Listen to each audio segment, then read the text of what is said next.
Welcome back. It's time again to check in with News Channel 5's medical specialist, Dr. David Soria. He is taking time out from his full-time job as Chief of Emergency Medicine at Wellington Regional Medical Center to spend some time with us and answer some of your medical questions. How are you today? Fantastic. Thank you. How are you? Good. Thanks for coming in, as always. The first question for you today is something we've heard over the years a lot. Does soda damage your bones? Is there any truth to this, or would you call this one an urban myth? You know, it's actually a very good question. And before you have your next can of soda, you should probably listen to this.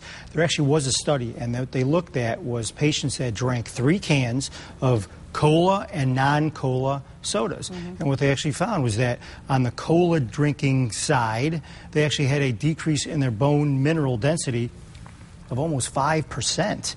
So it's actually significant. Yeah, you bet. Now, why is that? Well, there's a couple of theories. One is phosphoric acid in the cola. We think it may have something to do with calcium absorption. So that's one.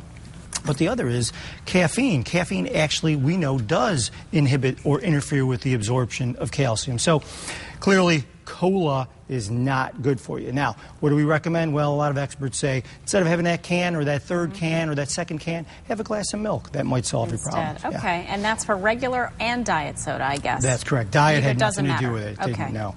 All right. All right, our next question comes from a viewer who'd like to know, can daily exercise reduce your chances of getting Alzheimer's disease? You know, we better think of something because Alzheimer's is going to be very common. Matter of fact, a lot of experts have said that 10 million of the baby boomers will develop Alzheimer's. And that's going to be about 1 in every 8 patients or people that are over 65. So the good news is that exercise has been shown to be beneficial. They actually looked at this, and patients that exercise versus those that didn't exercise had a much better display of cognitive function, as well as slowed the progression of Alzheimer's over 1 year. So what defines exercise? Well, 3 workouts a week, 30 minutes each. And that's really about it. Do that, get on the treadmill, and that will help you significantly. As a matter of fact, most experts have even said it's better than any medication, supplement, or even diet. Wow. Yeah. That's great news and doable. Without question. All right, our last question for you today. How can you tell if a child has ADHD? You know, ADHD has become more and more of a common problem. And, you know, the key is how do you differentiate between normal childhood behavior and attention deficit or hyperactive behavior? The 2 aspects of the disease are real important because one is usually more prevalent than the other.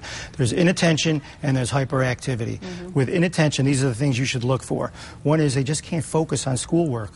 They're having trouble focusing or keeping their attention on small or simple tasks or even play. Another is you speak to them directly and they still don't listen. And another is they tend to lose things. They can't find their pencil, they can't find their books or even toys. So that is typical of inattention. Now, hyperactive is a little bit different. Fidgety, squirmy, seem to want to get out of their chair during school at inappropriate times, want to climb or run at, again, inappropriate times. And then also they want to talk a lot. They talk excessively when they're not supposed to. That's more hyperactive. Typically, they display one more than the other. But before it's a problem, it needs to be consistent, last probably 6 months or more, and it has to be in 2 different settings, meaning it can't just be at home, should be at home and school. Okay, well, some good things to look for. A start, anyway. You bet. Thank you, as always. If you have a question for Dr. Soria, you can always send it in by going to our website, WPTV.com, and clicking on our health link. Just scroll down, and there on the right-hand side of the page, you'll see a form where you can send Dr. Soria your question. Thanks again. Good to see you, and we're going to see you right after the break. Stay with us.